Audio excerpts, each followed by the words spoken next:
Good afternoon, everybody. Hopefully most of you have managed to get in. Apologies that there were a few issues with the Zoom link. I think when everyone's trying to get in at once, it sometimes is a little bit upset. But let's get started. My name is Anna Bull. I'm a senior lecturer in education and social justice at the University of York. And I'm also a co-founder and director of the 1752 Group. We're a research and campaigning organisation based in the UK, working to address the issue of sexual harassment and violence in higher education, with a particular focus on addressing staff or faculty sexual harassment and misconduct. And that's an issue that we've been working on since we were founded in 2016. We thought we would have solved the issue by now, but sadly not. And this webinar is jointly hosted between the 1752 Group and FemIDEAS, which is a research project run by my co-director, Adrija Day, which is a project called Decolonising Sexual and Gender-Based Violence in Higher Education. So I'm just going to give you a little bit of background to how and why this webinar came about. It's a year exactly since the book Sexual Misconduct in Academia, Informing an Ethics of Care in the University was published last March 2023 by Routledge, Taylor and Francis Group. However, in August last year, the book was withdrawn from publication after the publisher, Routledge, released a statement saying that they'd taken the step of withdrawing the book after receiving, quote, a series of legal threats from various parties, unquote. And this was in relation to one chapter, chapter 12. Chapter 12 was entitled, The Walls Spoke When No One Else Would, Autoethnographic Notes on Sexual Power Gatekeeping Within Avant-Garde Academia. It was co-authored by Lieselotte Viana, Katerina Laranjo, and Mia Nadia Tom. So in September, following this book being withdrawn, we were involved in an open letter, which was published calling for Routledge to republish the book. And that letter was signed by thousands of academics internationally. But now, a year on after the book was published, this is effectively the anniversary event, the entire volume remains unpublished, including 11 further chapters that were not subject to complaints. And we'll hear from one of the authors of one of those chapters today. So there's no route forward for publication currently. So we're going to talk about some of the implications of this situation.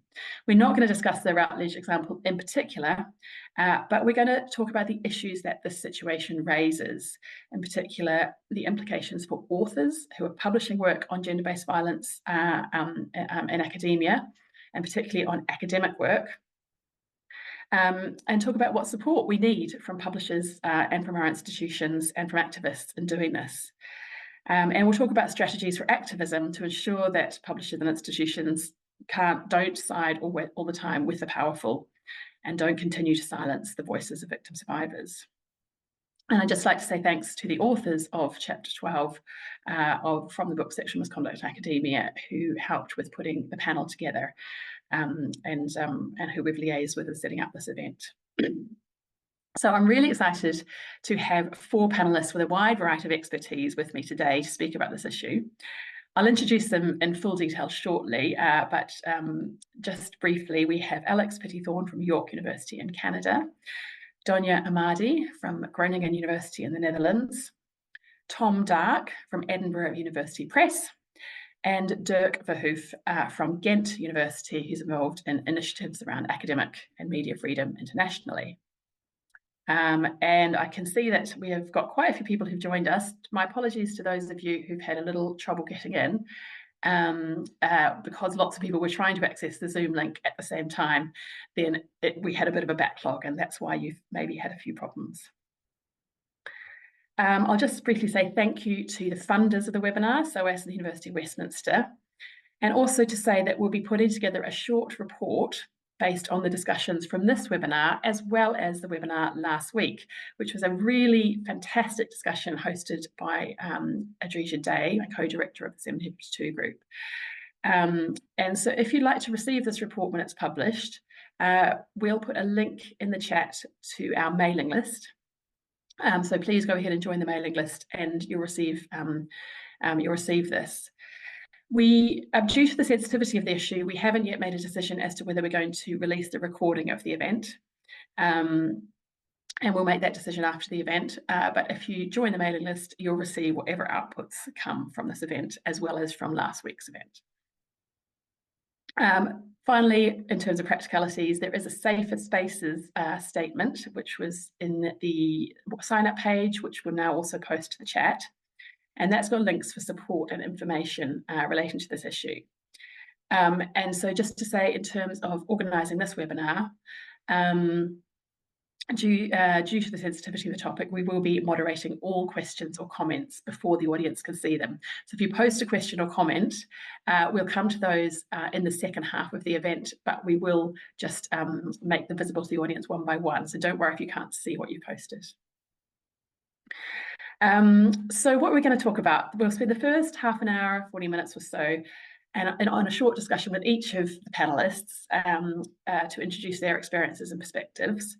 And that will serve as a way of kind of getting a sense of the current situation and where things now stand around academic publishing and academic freedom. And then we'll turn to a discussion of what needs to change and what activism or support might lead to that change. Around 1:15, 1:20 or so, we'll have a short breather, and that will also be an opportunity for audience members to post questions. And then we'll spend the last half hour or so discussing any audience questions. So let's get started. As I said in the first part of the webinar, we'll focus on the current situation. And I want to start with Alex and Donya and giving them the opportunity to describe their experiences of attempts to silence their academic writing. And then we'll hear from Tom and Dirk how these experiences fit into the wider picture of what's going on. So I'll start with Alex. Alex Petty-Thorne is a doctoral candidate in anthropology at York University in Canada. And their research focuses on queer community building and gender-based violence. And they were the author of a chapter entitled Sexual Misconduct in Academic Liminal Spaces, Autoethnographic Reflections on Complaint and Institutional Response. And this chapter was published in the now withdrawn Routledge book, Sexual Misconduct in Academia. And this was one of the chapters that really, really sadly, we have lost, or at least hopefully temporarily lost, due to this book being withdrawn, which I'm personally very disappointed about because it's an incredibly powerful piece of writing and also a very brave piece of writing. So perhaps, Alex, if you could get started and reflect on why it was important to write this piece of work as an academic output, and also perhaps reflect on the impact on you as an early career researcher and as a survivor of having it withdrawn. Over to you, Alex. Right. Thank you so much, Anna. So again, my name is Alex Petty-Thorne. I use they, them pronouns, and I'm a doctoral candidate at York University in Toronto. So just for some context, my chapter was about my experiences of sexual harassment and stalking as a graduate student at an institution in Canada. And the chapter reflected really on the institutional response to, or the lack thereof of institutional response to those experiences, because they were outside of what the institution found to be its own jurisdiction. So they occurred in union spaces predominantly. Thinking about that from the perspective of why does one write this piece and why does one do that work, personally as a survivor, writing about those experiences, was a processing tool. It was something that was therapeutic. It was something that, before I was writing about it academically, I was writing about it personally, and that was something that was quite important. But coming at it from the lens of academic writing and turning that from a personal experience into a piece of knowledge, writing academically about those experiences for me was really focused on bringing things that in my experience, had existed in a whisper network, and encoding them into language and encoding them into published knowledge. So again, my chapter was really focused on response from the institution, and in a great way, on institutional betrayal. And that's something that I think people who are active in this space and who study or do work in anti-violence prevention are quite familiar with, and it's something that we talk about quite frequently. But not everyone is familiar with these ideas. So I think writing them down and producing this knowledge is important. I also think about my own experiences prior to this happening to me. I had not heard about things like institutional betrayal. It had not occurred to me that the institutional response would be violent in and of itself. This was brand new information as a 23-year-old graduate student who was kind of brand new to the space. So thinking about kind of little Alex back then and this person who really needed support, it was important to me to write and encode these things for the next people that came along that this would inevitably happen to say that this is not a unique experience. This has happened before. These are patterns, at an institutional level, and here are some of the things people have done about them. So for me, the crux of why one writes this and does this work is not so much about telling my story in particular, though that's certainly helpful, but it's about ensuring that these things aren't swept under the rug, and that these things do not just kind of disappear into that whisper network, and that knowledge is there for other people to find. Now, in terms of the impact that you asked about, Anna, it impacts one in multiple ways to have this publication withdrawn. As a survivor, it's triggering, right? It's triggering to do this work. It's very emotionally and psychologically labor intensive to write about these experiences to begin with. And I'm sure I'm not alone in saying that when you write about this work as a survivor, you often have already had attempts to silence you before you get to that point, either in a complaint stage or, maybe you're not supported in starting to write about a project, right? So it's usually not one's first experience of being silenced. So having, a publisher silence you again is triggering. As a graduate student, as an early career researcher, there's an impact on your career, right? It's a CV line, obviously, that is impacted, of course, but publishing takes a great amount of time out of one's schedule, particularly something that's this emotionally draining and labor intensive to write. That's time you can't get back, right? And graduate students, we're on a very short clock to accomplish a great deal of things going on to a job market that is precarious, to say the least. So there's a real opportunity cost there to taking on this work and writing this kind of publication and then not having it materialize, right? That is time I can't get back. So there are those kind of material impacts on career trajectory. And it impacts your willingness to engage with academic publishing going forward too. So, how many people coming up against these barriers then don't write again? Or how many of these people do we lose who leave the academy because it shakes them so much? So kind of whatever angle we're approaching this from, whether we're thinking about the psychological or an emotional harm or the career harms or anything else, it's a really troubling message to be sending to survivors and to early career researchers.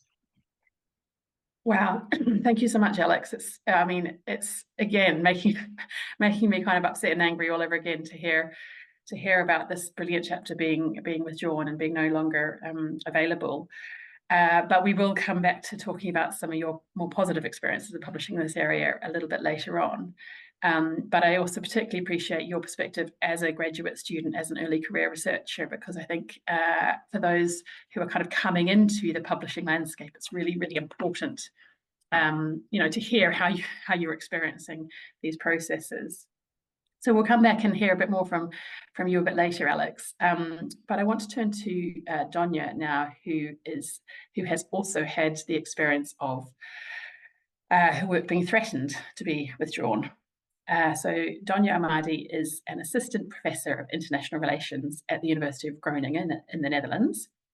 And her research addresses an intersectional feminist critique of Iranian nationalism. And she's published widely on this and related topics in academic journals and elsewhere. So I'm actually going to give a brief outline of Donya's current situation, which she's kind of given permission for me to do, because it is a little bit complicated. And then I'll turn to Donya to kind of talk about how it's impacting on her and how she's experiencing that. So in 2023, last year, Donya published an academic article in the journal Women's Studies International Forum about the Me Too movement in Iran.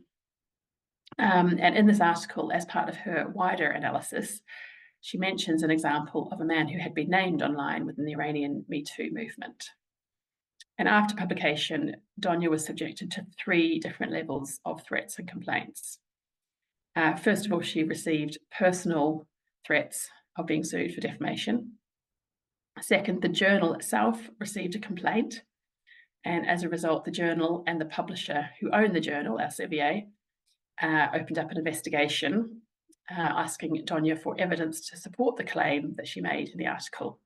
Now, Donya has provided this evidence, and at this stage, it appears to have been accepted as the article is still available. It has not been withdrawn. But on top of that, Donya's university, the University of Groningen, has also apparently received a complaint about scientific misconduct relating to her article. And even though the journal's even before the journal's investigation had concluded, and despite there being no finding of fault in the journal's investigation, the university has opened up a disciplinary investigation into Donya herself for academic misconduct, scientific misconduct. So the situation, of course, has very clear resonances with what's happened in relation to the Routledge book. But in this case, the publisher actually have not given in to the threats that they have received.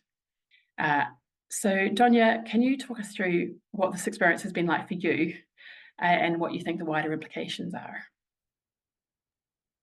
Thank you so much, Anna. I want to say hi to everyone who's attending the seminar. I want to first start by thanking you for inviting me to be here. I'm quite frankly in the thick of it right now.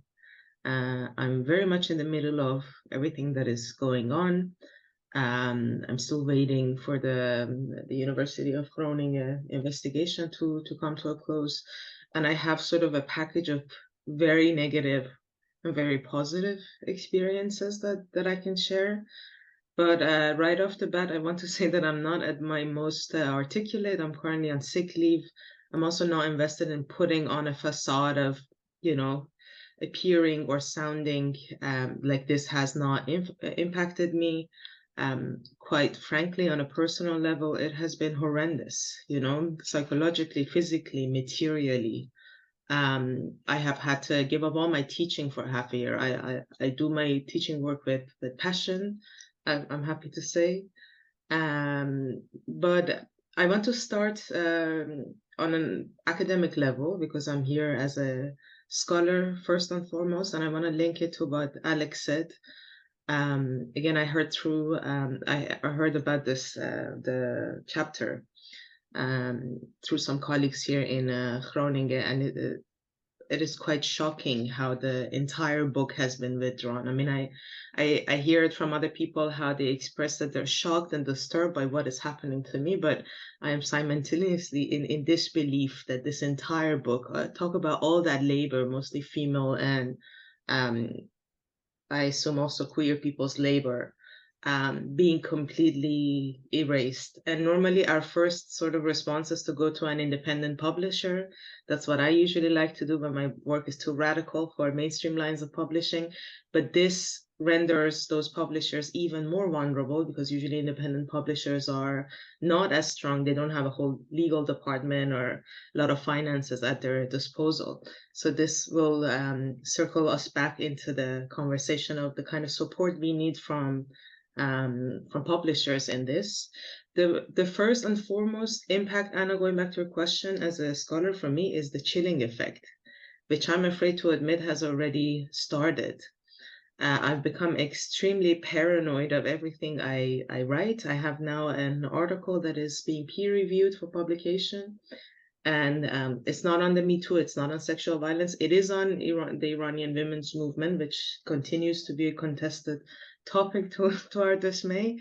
But the quite immediate result of this as a scholar for me has been that everything I say or write, I meticulously read and reread to make sure that no one can sue me on this basis. Because I mean, other people hear you've been threatened with a lawsuit, but the material impact on this and the psychological impact of this is huge. I mean, you have to deal with, for me personally, this was the first instance in my life that I had to deal with lawyers and, you know, the whole legal judicial sphere. You need to sort of educate yourself in understanding what these terms mean. The challenge of finding a lawyer, mustering up the finances to pay for a lawyer. I mean, lawyers charge you for a phone call, for any email, you know, so the bill keeps becoming bigger and bigger. And something that Alex said, which really resonated with me, was that especially those of us who are in feminist studies, anthropology, queer studies, you know, autoethnography has been a very sort of transgressive, decolonial tool for making sense of our own experiences when nobody else wants to write about it. And oddly, in this process, the first thing that came to my mind was that the only way I can make sense of this as a scholar and as a human being is that I can utilize my experiences to talk about the issues that I see that are systemic.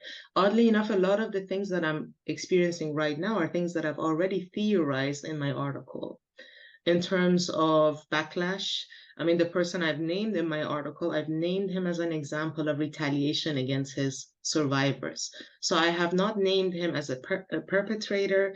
The difference between my case and Alex's is that I have named someone who has already been named in social media, in Me Too discourse, hundreds, maybe thousands of times in Iranian social media, in Farsi Twitter and Instagram.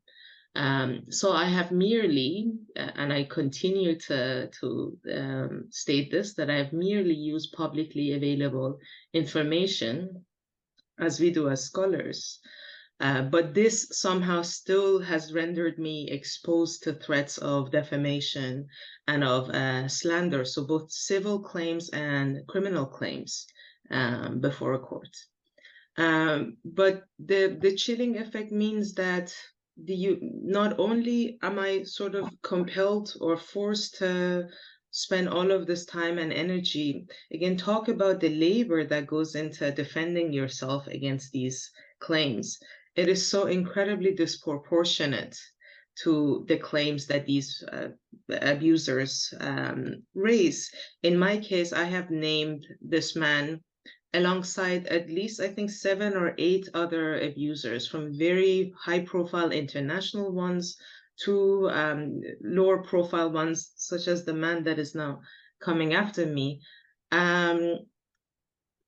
This man is only mentioned once in a full-length peer-reviewed journal article in one sentence.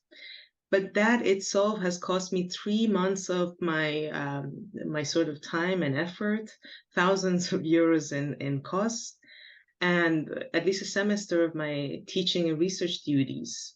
I have been on leave because the pressure has become too much.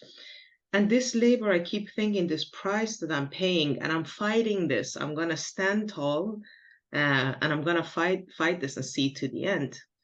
I have done nothing wrong as a scholar, and I continue to advocate for that. And I think this is an experience as painful as it is for me that we can all learn from, and that's why I'm very invested in talking about it. Although talking about it renders me vulnerable, right, to more lawsuits, to more attacks, to more backlash. But not only you have to spend, going back to Alex's point, to spend all this time and energy and money essentially to survive these processes, that experience itself and the ability to reflect on it and to theorize it as scholars, which in a way is a very empowering exercise. It gives you a lot of solace because it allows you to not be a victim, right? To analyze the situation, to stand above and outside of it. This is robbed from us, because writing, engaging with this experience will again probably open up possibilities for lawsuits, for disciplinary investigations, and at the very least, you will be perceived as this trouble seeker, you know, even if the whole sort of chapter is closed. And you know that I have a lot to talk about on this case, but I also don't want to take too much time from the panel. So I think it's better if you have specific questions and I ask them throughout the session, and I stop here. Thank you, Donya. That was very powerful. I will, before we move on to speak to Tom, could you just briefly say a little bit about how the publisher responded to the issues raised? So the journal, my case has been, the article came out in May 2023. The whole debacle, as I like to call it, started, I think already October, November is when the journal starts getting emails from this man, allegedly also his lawyers. I wasn't looped in, I wasn't CC'd in those emails. And he claims that I have fabricated these claims to defame him. And he sort of frames it as me being the first person who raises this, like a survivor would, I guess, similarly to Alex's case, which in that case still, you know, it's a discussion of why are survivors not protected, not allowed to talk about their own experiences without having to risk so much. So when this happened, I think in November, I got the first email from Lavinia Stam, the editor of Women's Studies International Forum. So Women's Studies International Forum is a very prominent gender studies journals, is one of the older ones, has been publishing since the 1970s. So it is a feminist studies journal. And I wonder, had I published in a non-feminist studies journal, whether this experience would have been the same. But they reached out to me, they asked me for my sources. And like I said, there is already a long established public discourse to which the guy himself has contributed to. There are still tweets of him in which he talks about the 4 allegations of sexual violence, and also his doxing, you know, evidence is still all over the internet, in which he reveals the identity of his survivors, he leaks photos, videos, what have you. So I shared this with the journal, and that was it. I sort of shared some sources without packaging it to be presented as an appendix or as an addendum. This was in November. Then I didn't hear anything about it, so I thought this chapter was closed. Although there was a little voice in the back of my head that said, maybe this is not sort of closed. My case is a little bit complicated because the guy that is coming after me is sort of infamous for going after Iranian feminist activists and researchers, both in exile and in Iran. So already as early as August, September 2023, this man had been threatening another prominent Iranian feminist activist in Barcelona, Spain, with a lawsuit. So he had sent her what to us looked like an extortion letter of, you have to pay me 15,000 euros and go all over social media, because this woman has a large social media following, and sort of there publicly announced that you have defamed me and seek retribution for it, apologize for it. So he has a long-standing pattern. My incident is by no means an isolated incident. I am a target in sort of a long list of targets that this man has gone after in the past couple of years. And then to wrap it up quickly, in December, right before the Christmas break, I got a very aggressively worded email to my institutional email from someone who claimed to be this man's lawyer, in which, again, she threatened me with what in Dutch we call a kortgeding. Similar is a summary proceeding. So it's not I guess Dirk can talk about this with more expertise. But so this already understanding what this procedure was, it's still a learning process for me, reversing myself in the legal vocabulary around it. And in that email, both the publisher, so the journal, Women's Studies International Forum, Elsevier, which is the sort of publishing house that the journal works with, and the legal department of the University of Groningen, which is my employer, were CC'd. And in this email, so I was threatened with a court geding, and the claims were both, like I said, civil and criminal. I was threatened that I need to pay thousands of euros in damages to this man, and also that at the same time they have complained. They have officially complained to both the journal and my employer and asked them both to start an investigation into me. I don't know whether the journal and the university were separately threatened with lawsuits. To that extent, I am unaware. But essentially what this did was that, and this is the angle that I really want to talk about today, is that this threatening email, which to my knowledge is the only lawsuit threat that either of the three parties, including myself, received, was addressed to me. It threatened to take me to court. And given this man's track record in threatening to sue people already for over a year, including his survivors, but also women who had advocated on behalf of his 4 Me Too survivors. Of course, it was chilling. It was terrifying to get that email, but I did not actually think that he was going to go through with it. I would like to say that since December, this man has had plenty of time to start a summary proceedings procedure against me, but he hasn't. He's continued to threaten, though, and the threat is still looming. And we can talk about what the looming threat does to your psyche and to your wallet. But he has not taken me to.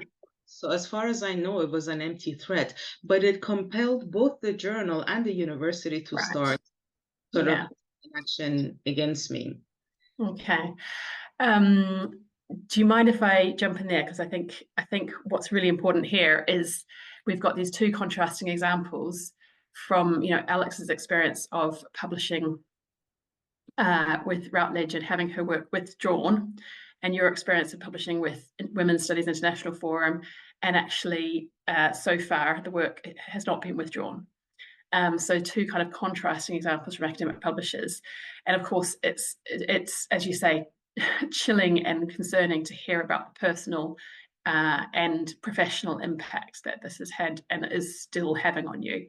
So we'll hear a bit more about that shortly. But I do want to turn over to Tom now, if that's okay, Tom. So just to briefly introduce you, Tom Dark is head of editorial for books at Edinburgh University Press, and he's previously been senior commissioning editor at Manchester University Press, with responsibility for social sciences and history, and has also worked for Emerald Publishing. So I imagine as a publisher listening to Alex's and Donya's accounts, you're probably having palpitations. And but I think a lot of us who've been following this situation have been really wanting to hear from publishers about their perspective. So what's your reaction as someone who works in publishing to Alex's and Donya's experiences, and how could these situations have come about? Yeah, thank you very much, and thanks for the opportunity to contribute to this important discussion. And yeah, really, really interesting and powerful to hear from you both, Alex and Donya. I think from a publisher's perspective, I suppose aspects of what I hear are sadly maybe not all that surprising in terms of maybe the differences in the way different things are dealt with, and the sometimes surprising ways that things are dealt with. I think publishers historically have been relatively well equipped to deal with what they see as difficult situations, controversial situations that they're faced with in their publications, but historically those publishers see those as things like plagiarism or conflicts between authors, and there is a lot written about how to deal with that type of thing. And I think what we're seeing, or what anecdotally anyway, it feels like we're seeing over recent years, is a broader set of issues that publishers are being faced with. And, you know, perhaps these issues are not brand new, and the publication of these issues is not brand new, but it does feel like it maybe is on the rise, and it feels like publishers are not always very well prepared to deal with them. So, you know, there are industry bodies and organizations that provide guidance for this. There's a very prominent one called the Committee on Publication Ethics, which a lot of publishers kind of look to for guidance when navigating issues that they're faced with their publications. But I think that organization and many others don't have specific, this is how you deal with these situations that we're talking about today.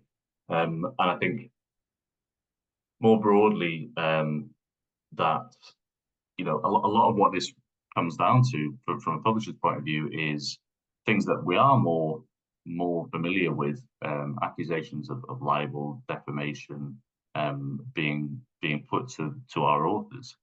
And whilst there are, you know, these are age-old kind of issues that the publishers should be able to deal with, I think that many are still in a process of building any kind of process to work through to deal with them. That there is not necessarily that process in place. And of course, I think it does vary hugely across the academic publishing landscape. That, you know, okay, here we've talked about two very big publishers. Some publishers have, you know, legal departments in-house. Danya was mentioning, you know, the difference between, you know, a bigger publisher and a smaller publisher, where there might be some legal in-house advice available to help to support authors and to face down any accusations. And that's not available to all publishers. So I think it is quite difficult to talk of it from a whole industry perspective is a tricky thing here. There's a broad spectrum of the resources available to publishers to be able to support their authors. I think that's one of the fundamental things here. You know, I think what we see from both of these cases perhaps is a bit of a default setting for publishers to be on the defensive and to think about protecting themselves financially from accusations. I think that's, you know, a common thread here, that actually what we're seeing is publishers not focusing on the specifics of the issue and the authors themselves as victims, but how do we defend ourselves from accusations of libel and defamation, and what does that mean for us financially? I think is the big picture here. That, you know, I think there is, yeah, that default setting, and you see it in as an author, if you sign up to a publishing contract, whether that's for a journal article or for a book, it's about the protection of the publisher's rights, whether or not, you know, you as an author have written something that could be defamatory or libelous. We're often asked as authors to state that that's not the case, and that can be seen, and I think it is historically about protecting the publisher's interests and protecting the publisher's financial interests, and losing sight of that duty of care to the author. And I think maybe a broader context to this is just this huge scale and size of the industry, and the huge scale and growing exponential growth in the volume of what's being published. That the individual, the human behind writing the article, the book is lost sight of in the face of the scale of what is actually being published. And I mean, we can probably go into more detail on this, but the processes around human interaction, the relationship between the publisher and the author, is lost sight of when it's a submission process that is completely electronic, a peer review process that is about, you know, the academic rigor of the publication, and then something is published without anybody from the publisher's point of view, realizing that there might be something here that could land the author and or them in hot water further down the line. And yeah, I think there's a big problem of volume, and therefore the time available for people working in publishing to be able to properly support and understand where an author's coming from, what the piece is about, and how they can make sure that they can publish that without, you know, overly being concerned about being attacked further down the line. So yeah, I think a lot of it is around the time available for publishers to be able to really interact with the author at an early stage, to be able to understand and work through issues with an author, so that it's not a case of something is published and then the publisher seems taken aback by an accusation and then is dealing with that ad hoc, divorced from a set of processes they can work through to resolve that in the best interest of them and the author. Yeah, and I'm interested you use the phrase, you yourself use the phrase, the duty of care that publishers have towards the authors. So perhaps we'll come back and unpack that a little bit more later on. But I think really what both these situations have kind of made me reflect on, and as someone who's an activist and academic working in this space, is how publishers are getting caught up in the power struggle, you know, between people trying to silence those who are speaking out about this issue. And so, you know, there's the kind of wider power play that publishers are getting caught up in, perhaps. And I think Dirk will probably have things to say about this. So let's now turn to Dirk, our fourth and final panelist. Last but very much not least, Dirk Verhoef is an emeritus professor at the Human Rights Centre at Ghent University. He's also a member of the Legal Human Academy, and I think there'll be some links posted in the chat for some of his posts from the Legal Human Academy on this issue. So if you'd like to read up further on his work, there's some really interesting material which has just been posted in the chat.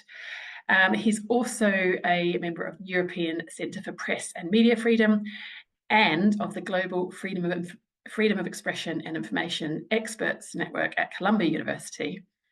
He's had extensive involvement in the Council of Europe in relation to media law and freedom of expression, and is also participating in the Coalition Against SLAPS, strategic lawsuits against public participation in Europe. So Dirk's got a very broad perspective on these issues and a lot of experience of kind of hearing about and dealing with these things that are not necessarily, don't necessarily make it to public knowledge. So could you perhaps firstly, you know, comment on how widespread this issue is to your knowledge, and perhaps situate these silencing tactics within this wider pattern of denial and counterattack that can be used by perpetrators of sexual misconduct? Yes, sure, and thanks for the invitation to take part in this seminar and to hear the experiences of especially the first two speakers being threatened because what they have published, or even to be brought to court for what they have published as academics. I would like to shape the broader frame. I would say since 4 or 5 years, some organizations in Europe, some scholars in Europe, some legal scholars have seen a start and increase of abusive lawsuits. The abuse of process that the judiciary is used to silence or intimidate people whose voice should be heard in society because they take part on debate on issues of public interest. And of course, also here what we refer to the Me Too movement and sexual harassment is absolutely such an issue of public interest. So we have seen the last few years an increase, and you mentioned case, the Coalition Against SLAPS in Europe has started in 2020 a program in trying to get more information what is happening, and also to try to respond and to react against this trend of abusive lawsuits. Abusive lawsuits, it's against journalists, very often investigative journalists, human rights defenders, environmentalists, local action groups, and we have seen also quite some cases against academics in many different fields.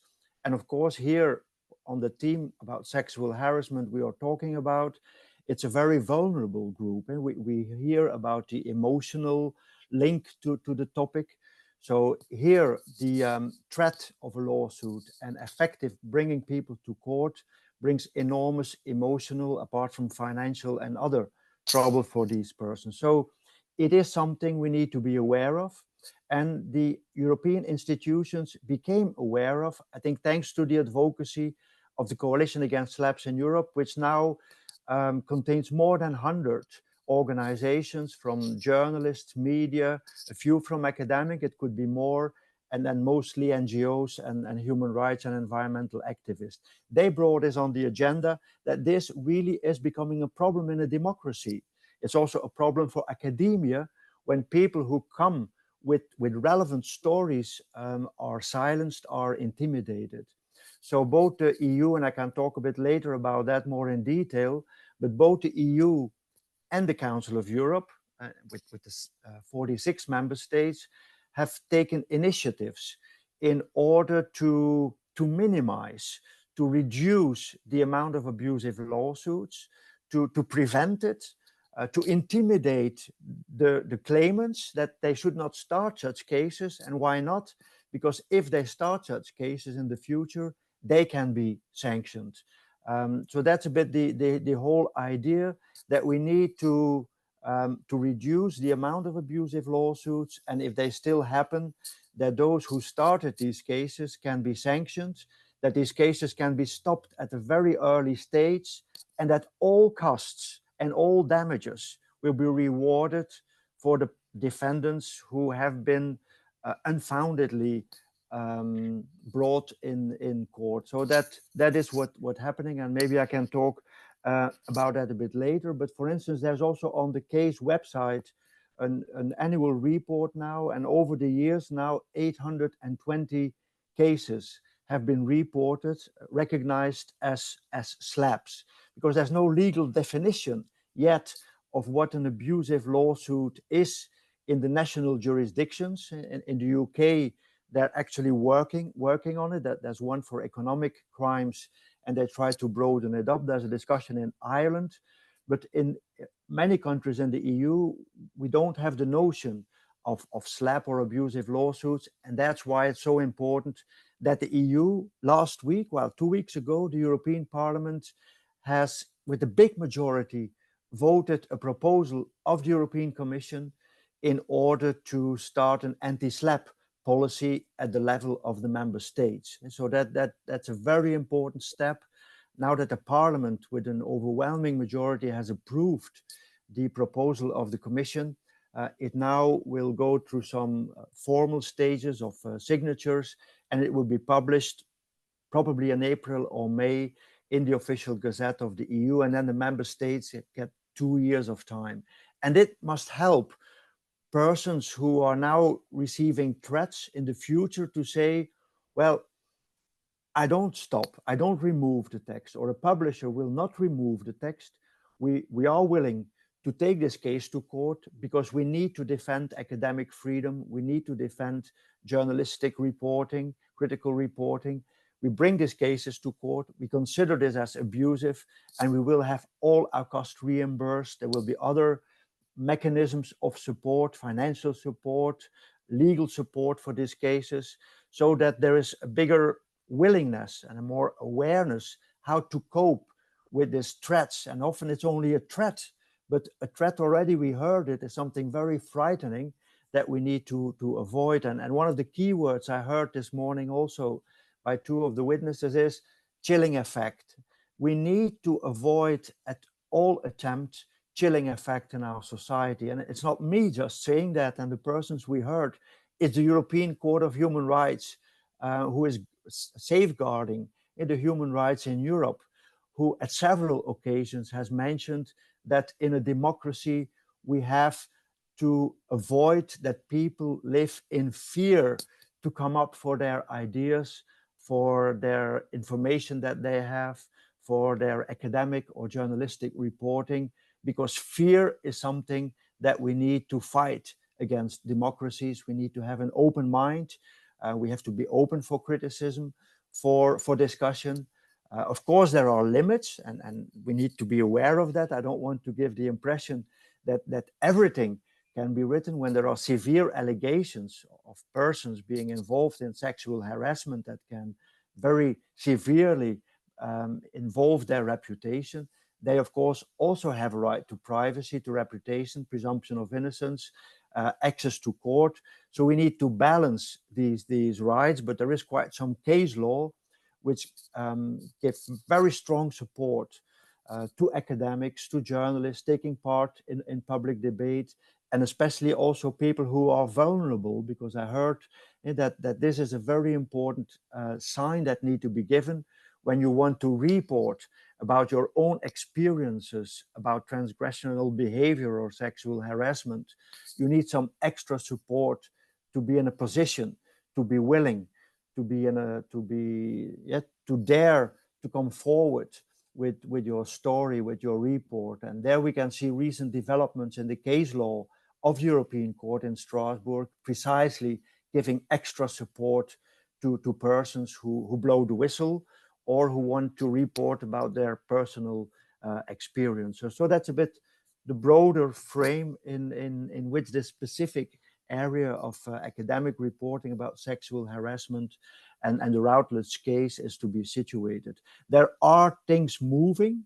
It goes slowly. It will not be enough, but something is moving in the good direction. And let's hope when the directive is there that the member states don't put the heels in the sand, but are the willing countries who want to do something to stop this detriment aspect in our society of silencing those who need to be heard. Thank you, Dirk. It's as an activist in this area, it's always like a huge relief to hear about positive change that is underway. And thank you for all of your work in fighting towards this. Although, of course, for those of us in the UK and Canada, maybe this is not so comforting because we're not part of Europe anymore. But so I want to pick up this theme of positive change. And so having kind of introduced the current state of affairs for survivors, for authors, for publishers, I want to think about what needs to change for the next kind of 20 to 30 minutes and what support we need, what activism we need to try and make sure that authors are better supported, that survivors are able to speak out when it's what feels safe and right for them to do so, and that we can kind of build on these changes. So yeah, let's start with thinking about publishers and academic institutions, and to think about what support and advice might be needed from these bodies. And again, to carry on the positive news story, perhaps we can come to you, Alex, because you have had a different experience of publishing a sensitive piece in this area with a journal, which I think contrasted with your experience of publishing with Routledge. Perhaps you could say a little bit about what that worked, and we can learn about what could be in place. Absolutely. So actually, prior to attempting to publish this book with Routledge, I published a journal article in Anthropologica, which is the journal of the Canadian Anthropology Society. So this was quite early in my graduate studies, and it was about these same experiences of sexual violence within the university context. Now, very different experience, very different process. So as part of that process, the journal editors really worked with me and were quite hands-on to ensure not only that this was academically rigorous, of course, that is their primary role, but to ensure that the academic rigor was to such a standard that it had kind of an insulating effect to being able to use autoethnography and talk about these experiences. And they were also very aware from the outset that there were potential risks to the journal, and that they were comfortable moving forward with that. So I can't speak to what happened in those internal conversations that they had. I was not a part of them, but they certainly were aware of those risks going in. And that was something that, they did have to consider. Now, I felt very supported in that process. That was my first really significant academic publication. So it, it sets an expectation that was not met in further processes for sure. But this was a journal that also, its priorities were concerned with professional development opportunities for early career researchers, and that went out of its way to create opportunities for graduate students to publish, knowing full well that that would mean extra labor on their part and having to provide extra supports that one doesn't necessarily need to provide to tenured faculty members. And they did that with very few resources, right? This is the journal of a national society for a specific discipline, right? There's not a lot of resources available there. So, taking that on was a really intentional choice that reflected their priorities as editors and, the values of that publication, of that journal itself. Now, in terms of risk, right, that was something that they had to make a decision about, knowing full well what was within the content of that autoethnography. Ultimately, they took that responsibility and said, if we're the publisher and we're saying yes to something, we have to be willing to stand behind that or to deal with the potential consequences of that. Particularly for something that you've put through various stages of review. Right. So you've thought about this at length. So ultimately the onus is on them. So yeah, a very different experience. That was quite positive. There weren't any legal issues that arose from that piece, thankfully. But, would they have had the resources to combat it if it had? Probably not, right? And that's still a risk that they took on because it mattered to them. Now, to me, that makes me think about Danya's point earlier about, this is kind of where we would turn to independent publishers when we know we have work that might be, let's say, outside of the mainstream. And, it does put smaller journals and independent publishers in these kind of binds where they have to make a decision around standing by their values and trying to protect, scholars and potentially suffering these very serious financial ramifications, if we're being honest. I'll also say on this topic, unrelated to that experience, that I recently finished serving on the American Anthropology Association's Sexual Harassment Policy Working Group. So we've just completed a revision of their sexual harassment, sexual assault policy. And within that professional association, there are about a dozen flagship journals that publish under their auspices, including some of the largest journals in the discipline, like American Anthropologist and Cultural Anthropology. And we've recently have added a provision to the association's sexual violence policy that these journals will not publish the work of authors who've been found in violation of an institutional sexual violence policy.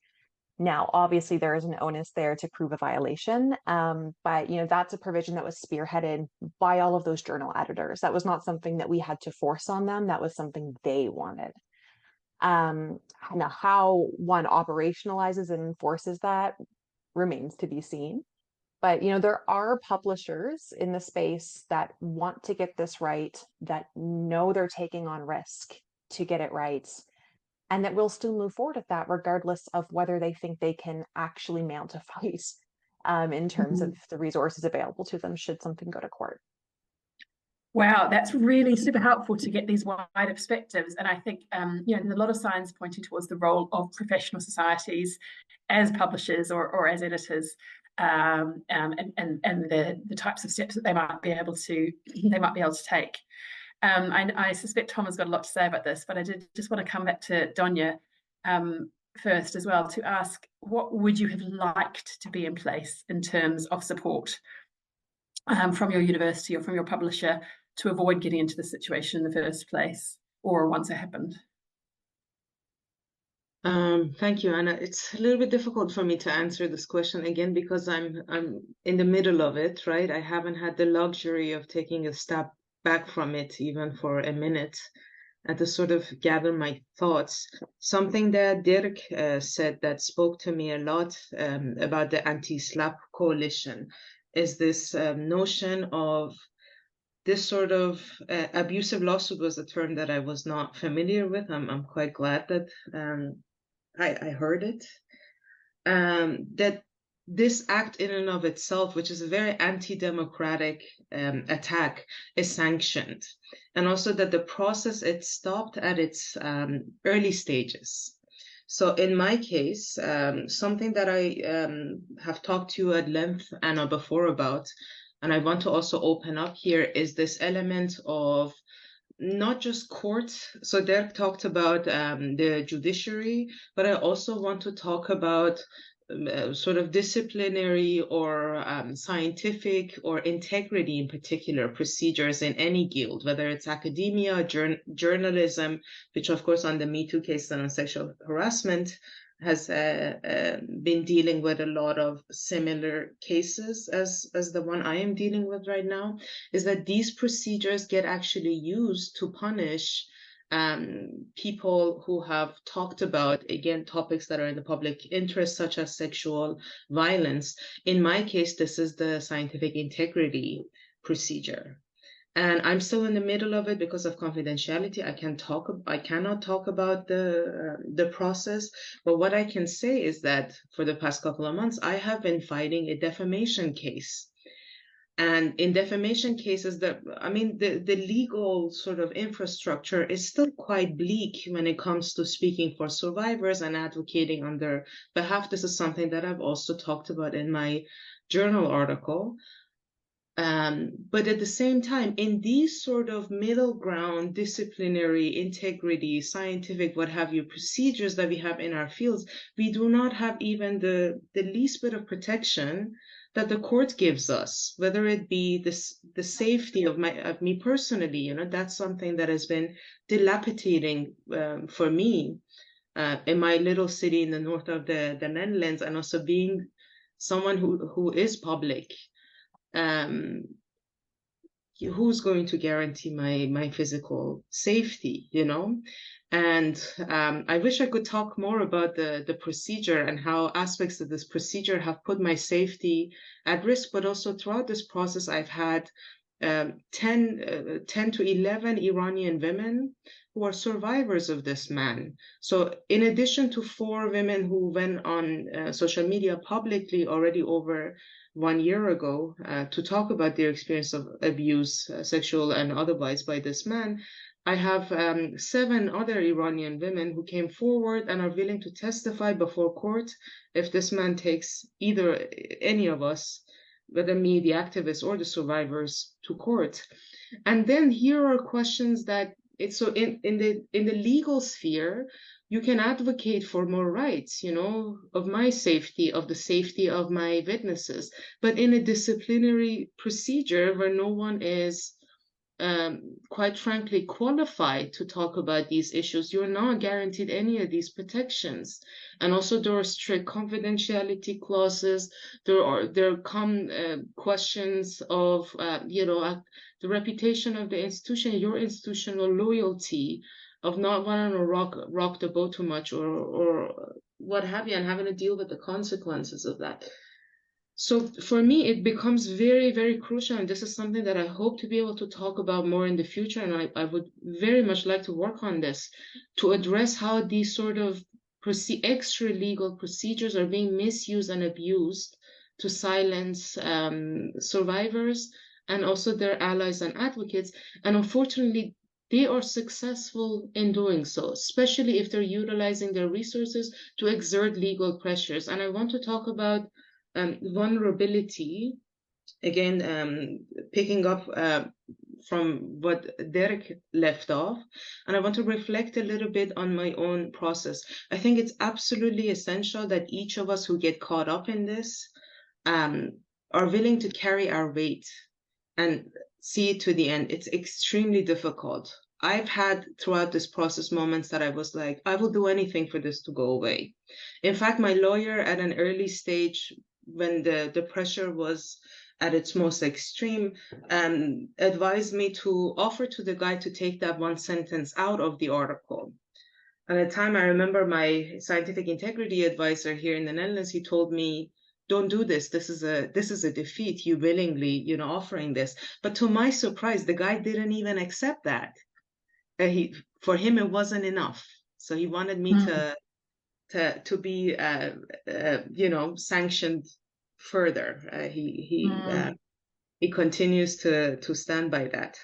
But it is important to talk about how, if and this is something that I've said previously, but if I were more vulnerable, say if I was not a tenured member of staff, right?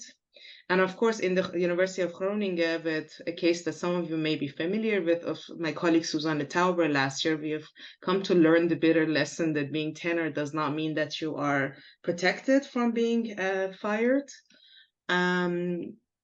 But that in and of itself made me think that if I were still being reviewed for permanency, if I were in that earlier stage of my career, if I am an Iranian woman in exile in the Netherlands, if I did not have my citizenship status already and being in this vulnerable situation of not being able to go back to my country for political work, and also having come here, quite frankly, to be able to do the work that I want to do away from these maximum sort of pressure exertion and the impunity with which abusers carry on business as usual in Iran, in my country of birth.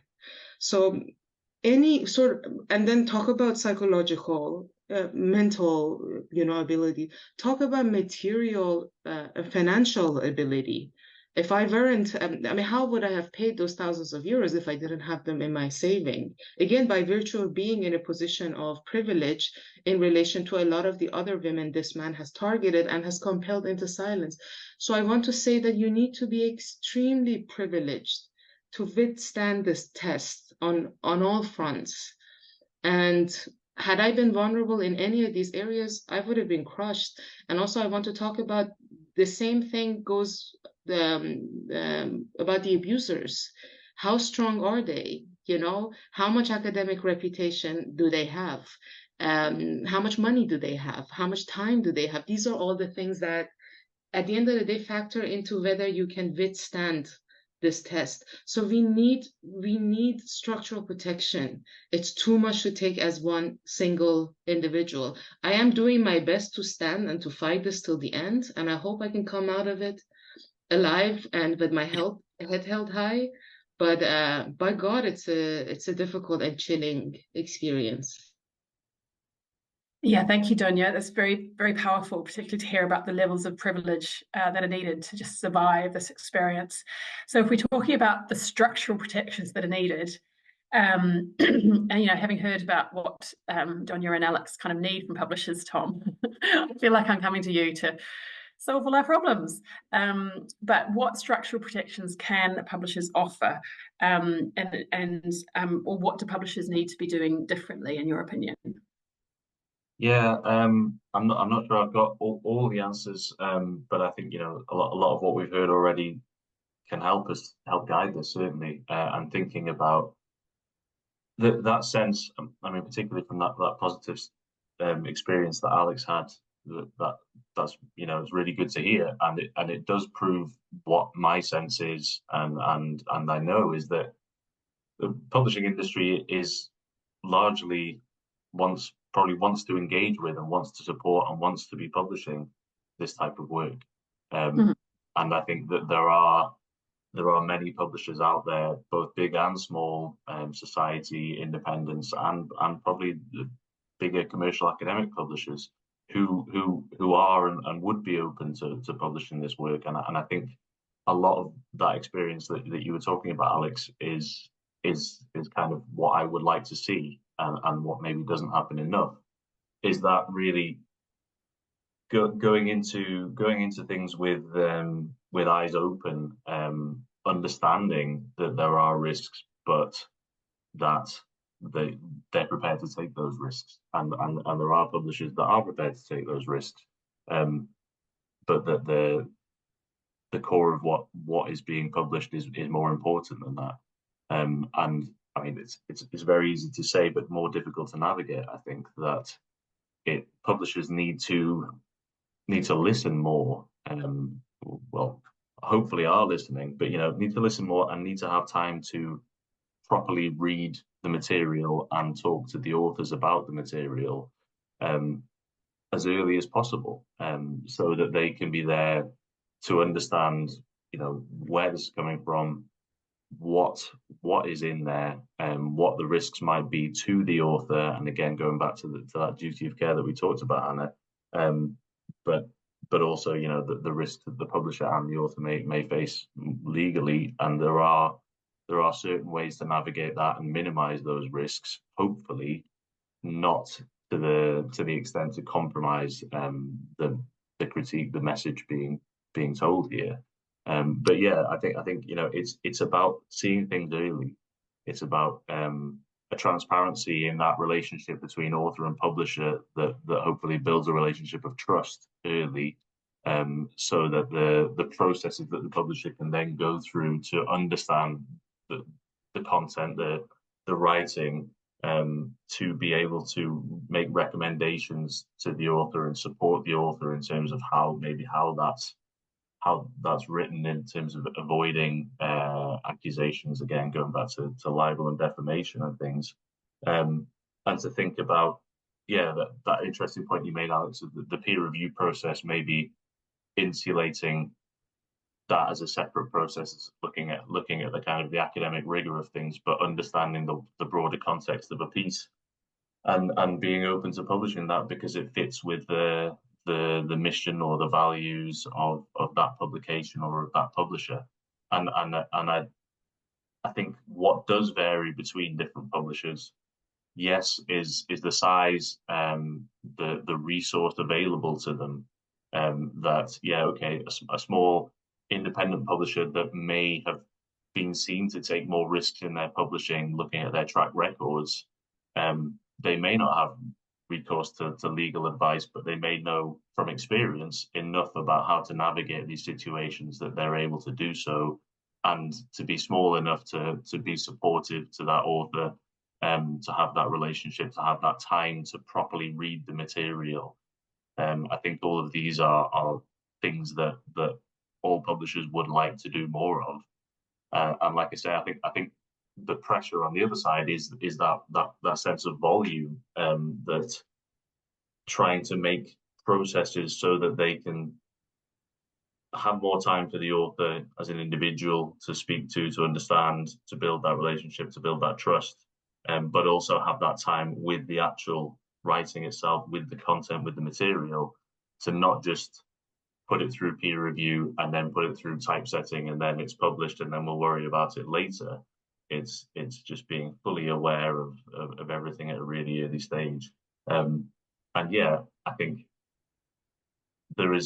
ideally, it would be great if all publishers could have a legal department or some legal advice that they could get to very easily. I know that's difficult and it's mainly about cost, but I think increasingly there is advice out there, and there are the likes of Dirk,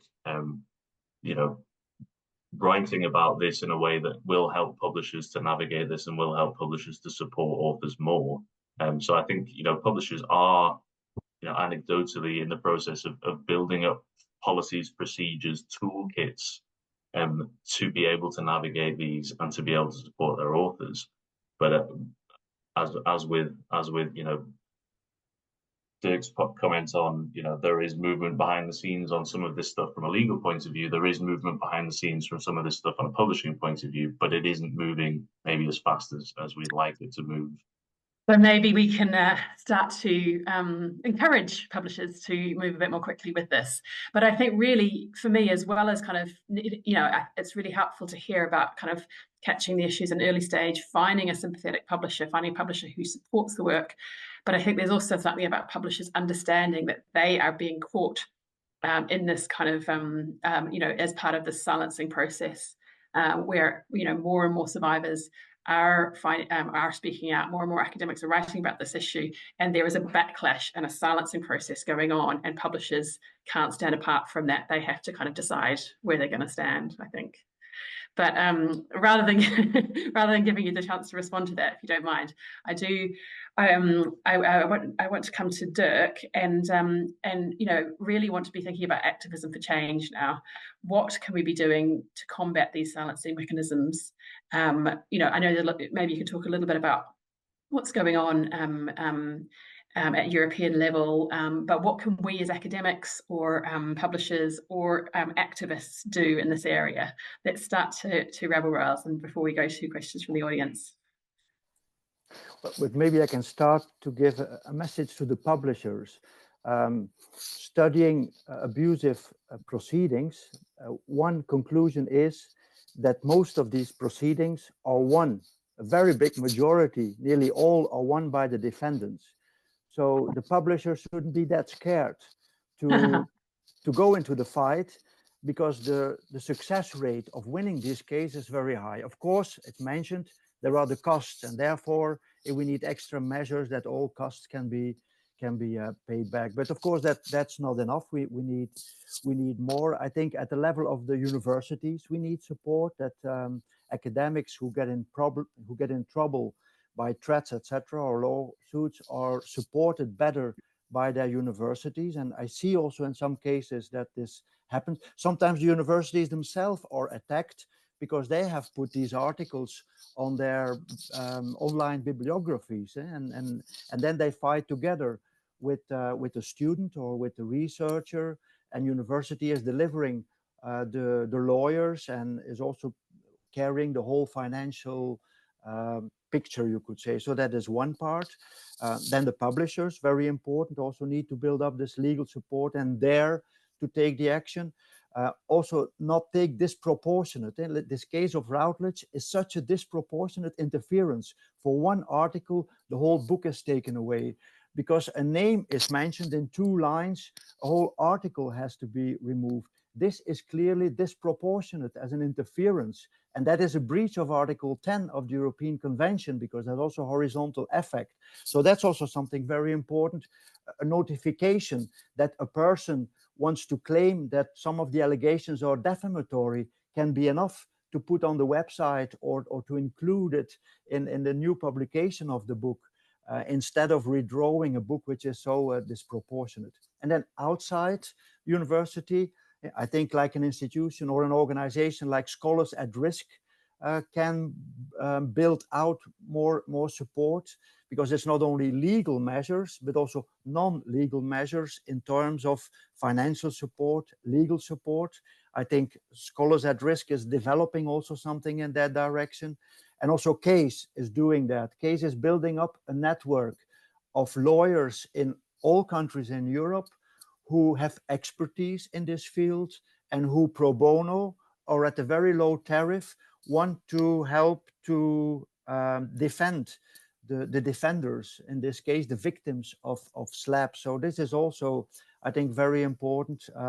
There are some organizations who give financial support, because this is really one of the issues. You might win your case at the end, but it costs you, depending in the country you are having this libel or defamation cases, it will cost you 10,000 and maybe sometimes more of euro that you cannot carry yourself as an individual.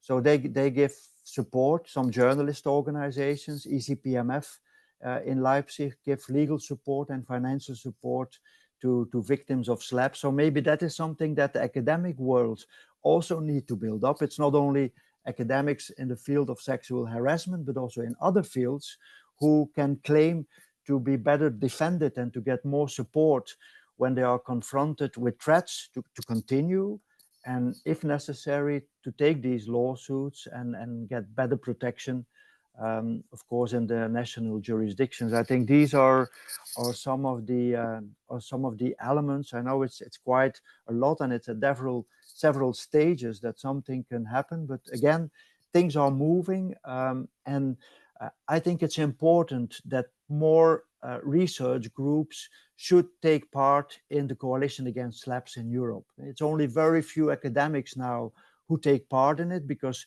in the beginning we have seen it's mostly NGOs, human rights defenders, and especially investigative journalists who are targeted.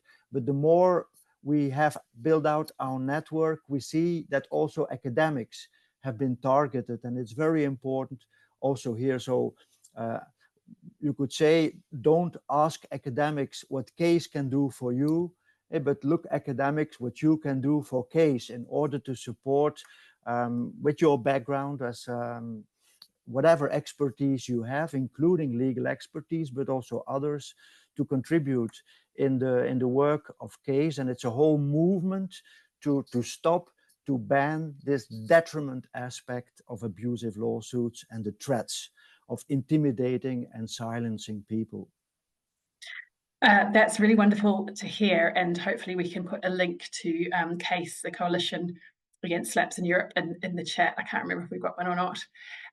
So I know I promised to come to audience questions, and I can see that there are some great questions coming in. But before we do that, I do just want to come back with one final question to the other three, and that's for Donia and Alex. I know that particularly Donia, you've received a lot of support, and so I want to hear about what kinds of activism is needed for you both in speaking up. What kind of support from colleagues or from others did you need or did you get? I'm not sure. Donia, would you like to go first? Well, that part I am very fortunate about, and I consider that also another layer of privilege I have had. I am very well placed in a network of critical academics here in the Netherlands, but also outside of the Netherlands. I have very strong ties to the Iranian women's movement. In fact, all of my research is co-ethnography with Iranian feminist activists. So I've had access to different layers of support, collective support. And in my case, Jess just shared a link to a petition that some former students of mine in Groningen started. And I can say that because of this confidentiality clause in the investigation, I felt extremely, extremely isolated. I mean, it's one thing to have to endure all of this yourself. It's a whole different thing to have to endure it in secret and in silence and in shame, you know. As academics, if a scientific integrity investigation is started into us, as I think you said yourself, Anna, this is something that is started for huge academic scientific crimes like plagiarism. It's similar disciplinary cases are actually started about people who commit acts of sexual violence and other types of violence in academic institutions. So you're being subjected to, again, talking about disproportionality, I am being subjected to a sort of a similar investigation. So it's incredibly difficult. But I can say that the moment the petition started and there was public attention, my experience changed. At the very least, it was heartwarming. It was a lifeline in a time that I was under a lot of pressure to see that I have support. It got people talking about it. It got a lot of my colleagues concerned that could this be happening to 20 of us? I mean, of course, as scholars who write on sexual violence, especially the Me Too being a recent phenomenon, we deal with this a lot, but it's by no means only survivors of sexual violence and their allies and advocates that are subjected to these kinds of threats. So for me, that angle of public support was completely a turning point. But then again, this whole time I have been dreading the thought of what would have happened if I did not have access to these networks. I've been in the Netherlands for getting close to 14 years now. I've been involved in different activist groups, you know, even simple things like accessing a human rights lawyer for me, which took me months, by the way. And it would take a whole other, I think, webinar to talk about my experience with lawyers and the various degrees of violence I have been subjected to, victim blaming, of second guessing, what have you. All of these are difficult. So I think on so many levels we need to work, perhaps even outside of academia, to to make sure that there is a directory, that even getting access for me to scholars at risk, you know, getting help from them, I still have not succeeded in it. If I didn't have a network, I would not have been connected to Anna Boll quite early on, and, you know, being able to access a resource essentially. So that angle of public support is really a lifeline in a situation like this. Yeah, so I think it's just a reminder to us all that activism makes a difference and speaking out makes a difference. But Alex, could you say a bit more, you know, did you have any of that kind of support, or what did you need? Maybe just briefly. Yeah, absolutely. So similarly to Danya, I had a lot of support from colleagues, from peers, and then when I came forward publicly, received an outpouring of public support. And that can sound like a small thing, but it is really, really crucial to being able to maintain and move forward with this kind of a fight. You know, without that support, how do you do this day to day? I also had the privilege of being able to access legal counsel. And I recognize that that is an immense privilege that many people cannot do. And through that access to counsel, was able to make slightly more informed decisions around the risks I was undertaking, continuing to speak publicly about my experiences and to write about them. But I recognize that most graduate students and early career researchers, and even people further in their career, may not be able to access counsel, or may not be able to access, let's say, supportive or open-minded counsel around these kinds of issues. And, you know, may experience violence like Danya was describing in those situations. You know, that's not something that everyone should need to have access to all these resources to be able to do. And that really is a problem in and of itself. You know, these experiences are so isolating in and of themselves, and having these kinds of public outpourings of support and shows of activism are really, really critical to being able to do this work. I do think it's important to acknowledge, though, that standing up and showing support does not come without risk for others as well. So in Canada, unfortunately, we have an ongoing case being brought against dozens of predominantly graduate students and early career researchers for supporting a unnamed graduate student at the University of British Columbia who accused a professor of sexual misconduct. He sued her for defamation for producing an art piece about a experience of sexual violence in which she did not name him. Dozens of students tweeted in support of her with, you know, hashtags referencing the case, and they have all been sued, which is, you know, obviously to us a slap case. But we don't really have legislation around that yet. So, you know, that's a case that we hope is going to result in, you know, a victory for the defendants, but that has cost tens, if not hundreds of thousands of dollars in legal fees at this point, and that may be going before the Supreme Court of Canada in the coming years. So it's going to continue to cost hundreds of thousands of dollars. You know, so I think it's important to recognize that even that activism comes with a risk, and that it's important to recognize the cost of our supporters can face for taking that on and standing up for us as well.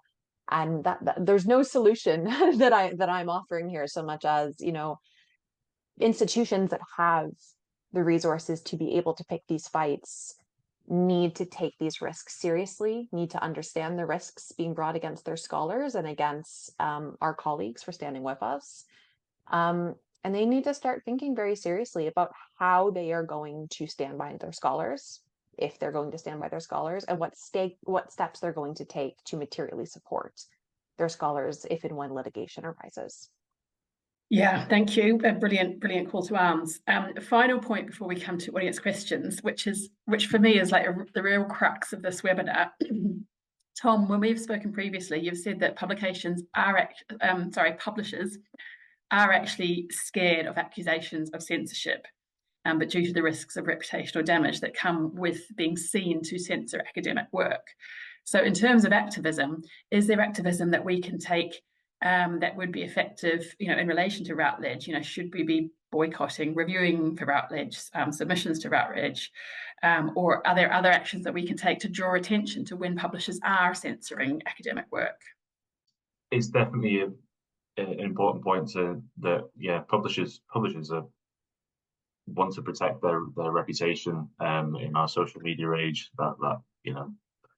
That's something where they may be vulnerable. I mean, I don't want to speak to specific publishers or actions that people could take, but I certainly think that is with the reputational damage that anything around censorship or publishers not acting in the best interest of their authors, regardless of whether it's about censorship or anything else, is something that attention could be drawn to.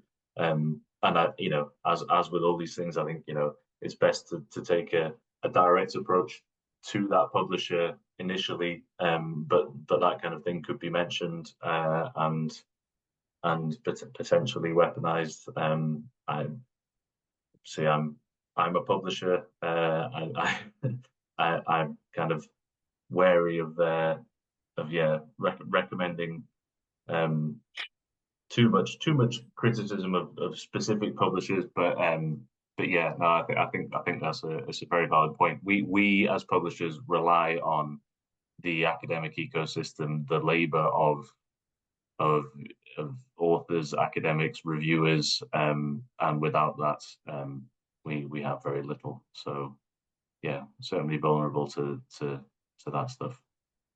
So I think that's a bit of a call to arms as to how reliant publishers are on those of us who are academics, and that we can play a role. Certainly, I have turned down the invitation to review and write for Routledge since this book was withdrawn, and I am going to continue to do so.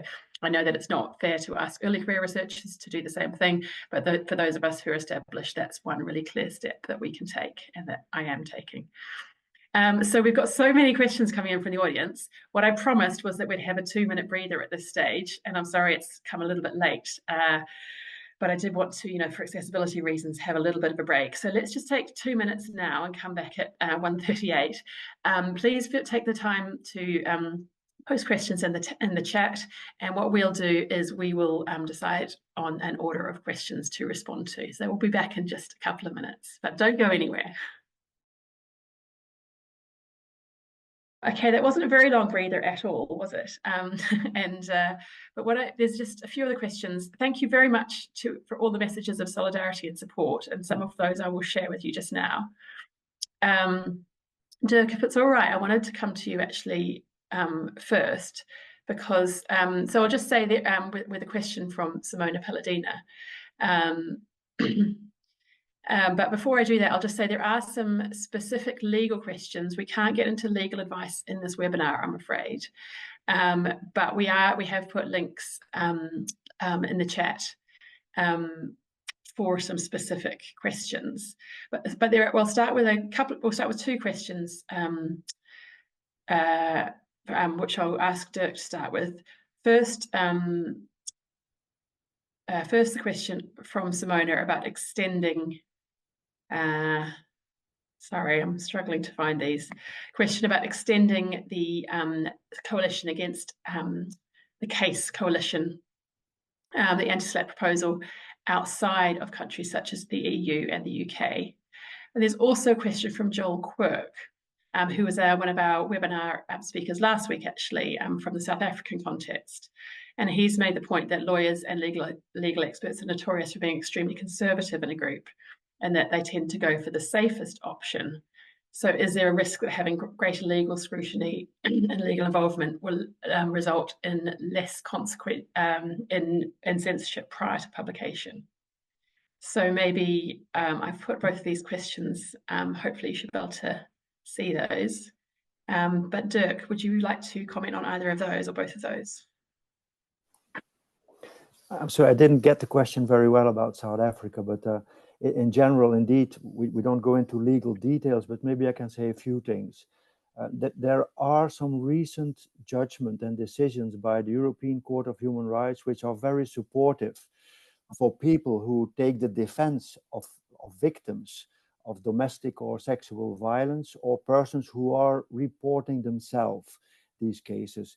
This case law need to be implemented at national level. So of course it takes a long time to take a case to Strasbourg, but now we have this case law, and the member states need to apply these judgments into their national jurisprudence. So it's very important to work with lawyers who know this jurisprudence and who can bring this under the eyes of the judges dealing with these cases. There's a second element. CASE is a coalition against SLAPs in Europe. It's not only the EU, it's the big Europe of the Council of Europe, 46 member states, but we are also in contact with organizations outside Europe. So maybe in the future, CASE becomes Coalition Against SLAPs everywhere, to become a global organization, because we know, of course, there's anti-SLAP legislation in the US, in Canada, in Australia, there's case law in South Africa on anti-SLAP. So it's important to bring all this material together. But I wanted to say is that more and more at national level, national working groups have initiated to work within the jurisdictions of their country, including lawyers, academic, former judges, NGOs. So it's also important that people working in this field on sexual harassment and are victims of SLAP can take contact, because there's a lot of expertise and willingness to support defenders in this case. So I think these are maybe at the moment the most important, and apart from legal measures, which are now proposed by the Council of Europe and by the EU, very important is non-legal measures in terms of legal support, but also to create training for judges to be more aware what it is to be a defendant in a SLAP case, especially for people in very vulnerable situations, and to take these cases very serious and to be more aware of the abusive and vexatious character by some people initiating these cases. Also training of lawyers, because actually it's lawyers who play a very important role, who are actors in this field. Some law firms who are specializing in this reputation management and have some kind of a SLAP reputation. So it is the whole picture now which has to move, which has to be activated, and we hope that in short term, 2, 3, 4 years, we can see the results in general on the anti-SLAP movement, and then specifically for the most vulnerable victims in this area, I think, where we are talking about today. And one maybe thing about the publishers, I think the publishers play an important role also. They must be aware, because maybe I can be a bit provocative and say, but what do publishers actually? They don't write a book, because there's the academics and the authors. They don't read the book, because there's the peer reviewers who are doing it. They don't print the book, because there's the printing houses. So please publish the books that you are supposed to publish. Yeah, and while we've got you, Dirk, there are a couple of specific questions about support in Switzerland and the US. Given, would it make maybe you'll be able to type answers in the questions if you prefer to, or would you rather answer those questions orally?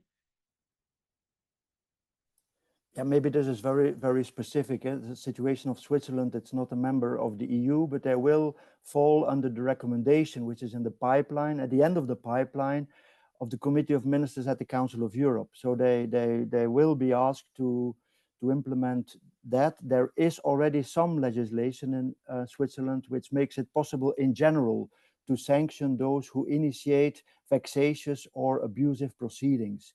It's not a new concept, but here we need to apply it in a more strict way for those who want to silence persons who take part in issues of public interest. And there have been a few cases already in Switzerland which are won by NGOs in SLAP cases. So maybe it's best to take contact with the national Swiss case, or to take contact with case and see which persons in Switzerland are active in this field.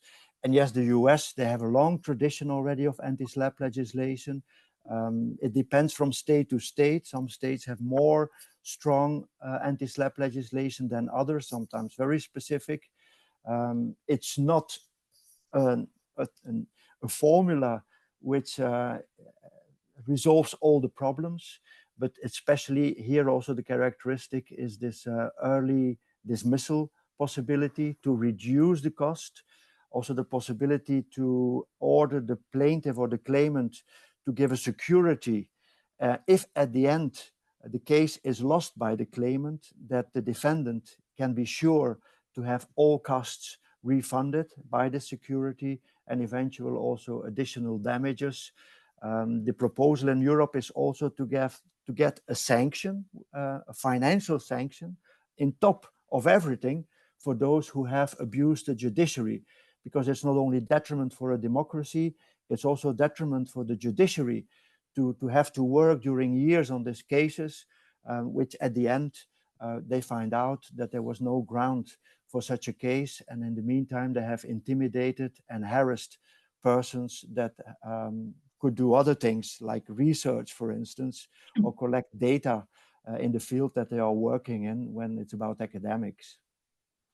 Yeah, thank you, Dirk. And also for the question from the US, which is about people without legal counsel. There is a guide to speaking out, which was on the resources on the Eventbrite page. So hopefully one of the Adrija or Jess could add that, post that resource again to the chat for the question about the US. So perhaps let's briefly come to Tom, because there is a question about peer review. It's right at the top of the questions, Tom.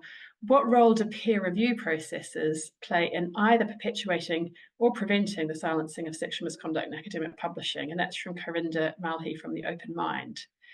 And we haven't talked about peer review processes yet, and I do think it's important to mention this. Yeah, absolutely. And I think, in all aspects of publishing, or academic publishing, peer review sometimes goes under the radar, but is a hugely important area where, I thought about the kind of the due diligence that publishers do on their work, and peer review is an area where it can be seen as an extra pair of eyes to help to spot things that may be controversial. But peer reviewers aren't, unless we're publishing in the field of law, peer reviewers are not legal experts. They're being approached as academic experts. But of course, we know in journals and in books, peer reviewers are assigned and invited by editors who know their identity and may know their background in terms of what they're researching, what they've written on, what their viewpoints might be on certain things. So peer review can easily be politicized, both in terms of either perpetuating or preventing this silencing. I think it has to be recognized as a risk, as it is across all publishing, that peer review is incredibly important and incredibly central to what we do as publishers. But it is something that can be contentious, that does have a role that should be more visible. And there are, of course, models of different types of peer review being experimented with, in terms of open peer review, for example, on some journal pages, allowing a bit more transparency into the process. But I think the choice of peer reviewers, particularly when dealing with any sensitive issue, is a huge responsibility for the editors, whether that's an academic journal editor or an in-house editor at a publisher when we're talking about books, and is certainly an area that we need to be very aware of when dealing, like I say, with any sensitive issue at all. But just to be clear, should academic publishers be relying on peer reviewers to pick up these kinds of issues? My guess is not. No, I don't think peer reviewers should be relied on. To pick up these issues. I think we're very aware in the whole ecosystem of higher education of the pressures on peer review in a system that feels like it is under breaking point as it is, in terms of the time that people are giving to it as academics, and therefore to add an extra responsibility into that would be a step too far. Yeah. There's some great questions, and I'm afraid we won't have time to get to all of them. A great question about concepts of theorizations that can make our collective work on autoethnography in this area stronger. But I do want to come to a question for Alex from Leila Jimaleva. What advice would you give to graduate students and early career scholars wanting to publish for the first time about sexual misconduct at universities? This person says, even if you don't name any particular institution or person, your institutional affiliation may be enough to receive retaliation or the threat of lawsuit. Would you like to comment on that, Alex? That's a difficult question because I don't want to give specific advice because I think circumstance really matters here. If we're talking about the threat of institutional retaliation, I think the best general advice I can give is find the people that are already doing this work at your institution, because there are people. When something violent happens to you within a university, you are not the first person that something violent has happened to. There are whisper networks, there are people already engaged in activism. So find the faculty members who are already invested in this work, find the networks of people that are trying to make change, and get advice from them. Talk to them about what their experiences with the institution have been like. You can kind of do recognizance work in that way and get a sense of what challenges you're going to come up against from your institution. And not only do you kind of get information that way and figure out how to make a more informed choice about what you're going to do moving forward, you're building up your network of support preemptively before you go into what could be a fight, right? And I think that's really important, is getting connected to people that can help you, that can connect you with other people and other resources that might be helpful in that. And that could just provide you personal supports if this does become a fight and if things do get difficult. That's all really crucial.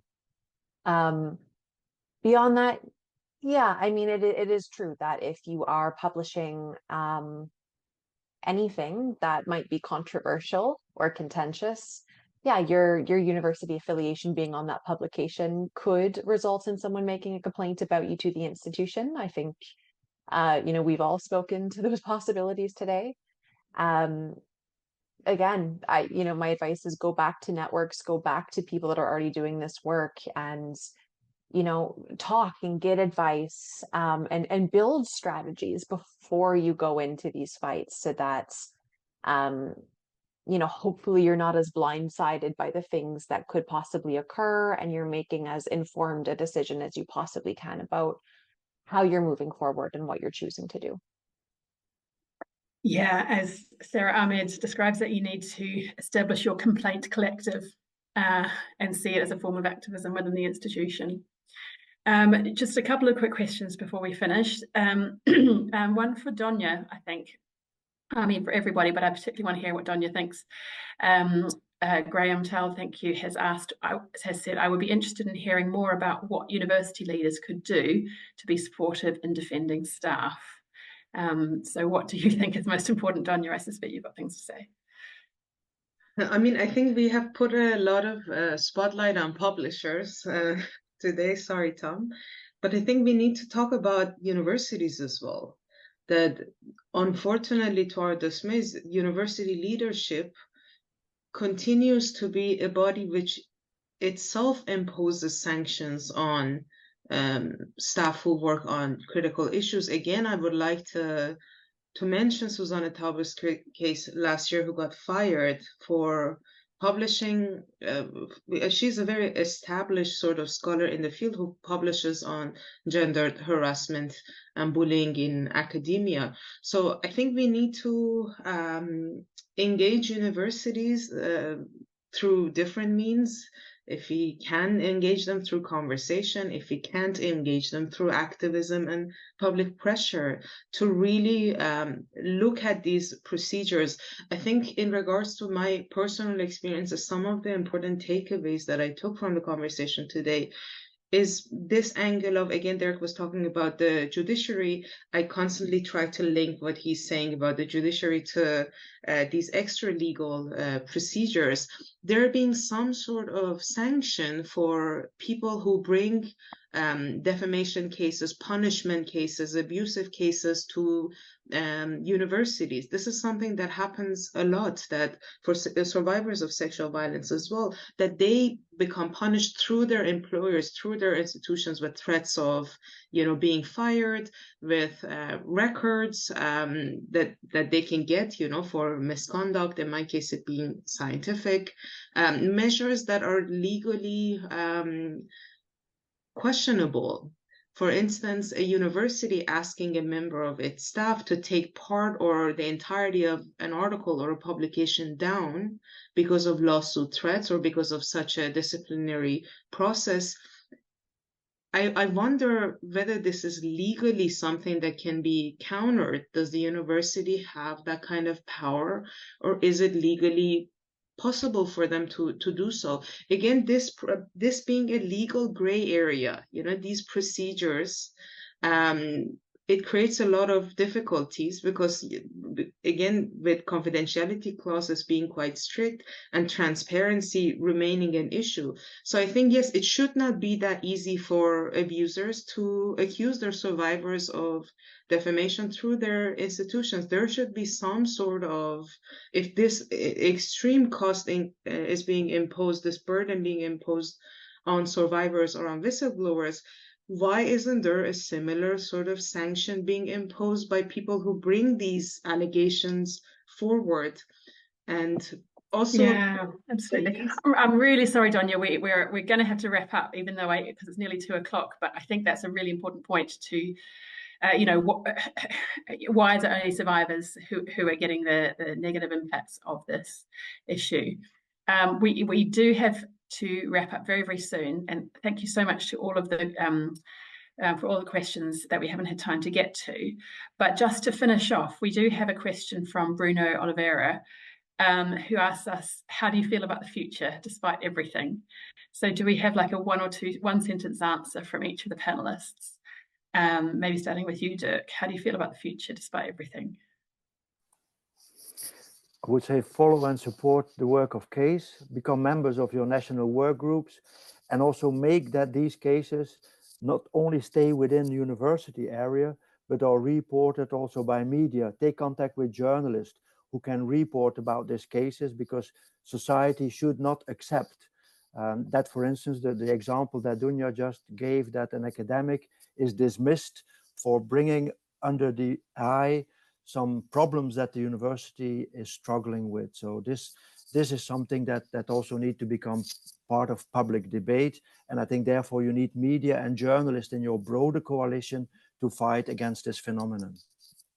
Absolutely, I totally agree. Tom, final thoughts? Do you feel positive about the future? Tentatively, I think that I mean, we're all here today talking about this, which is a very positive thing, I think, and the courage of people who are going through some of these struggles with publishers is optimistic in that the more that is published, the more that these are talked about, the less publishers can avoid putting in place processes and support. So I think, that thing about volume increasing, if the volume increases around this issue and similar issues, then publishers are forced to deal with it. And I think that could be good. And you're joining with the wider ecosystem with authors, but in that important point with institutions, it's not about any one stakeholder in this. Everybody needs to join up a little bit more. And I can see, there is some optimism that we might be able to do some of that. Thank you, Tom. Final thoughts from you, Alex? Are you positive about the future? I'll also say tentatively, yes.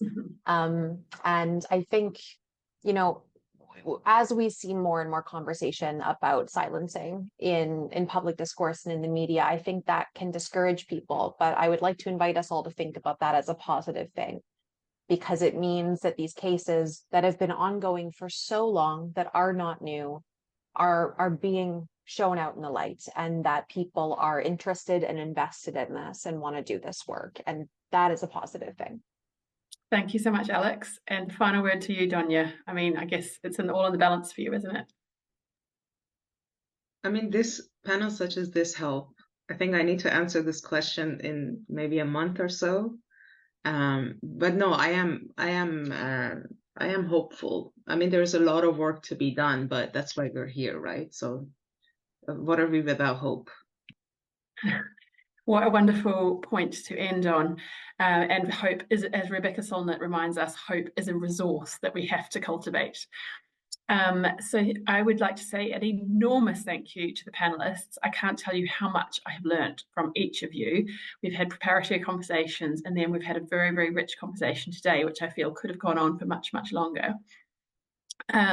We will, as I said, produce a short report based on the discussions today, so that we want to build on this rather than just being a one-off event. We want to build on this so that others can learn from what we've talked about today, and we can hopefully kind of work towards these collective ways of making this issue visible, keeping the pressure up on powerful institutions, and trying to work towards change. I also wanted to just mention, Jess has put in the chat that FemIDEAS, who are the co-hosts of this webinar, are going to be carrying out research in Brazil next during April and May. So there's an email address, femideas@westminster.ac.uk. I know there are some Brazilians on this call, so please do get in touch with FemIDEAS. And if you'd like to receive updates on the report or sign up to our newsletter at the 7052 group, you can see the link in the chat. I have to say, organising this webinar series has been quite a big piece of work. One little webinar and a lot of preparation goes into it. But we will, of course, be continuing our conversations in this area and continuing to try and think about how to push forward positive change. So just to say thank you so much for coming along. Thanks to Steve, the University of York, for hosting, and have a good day, everybody.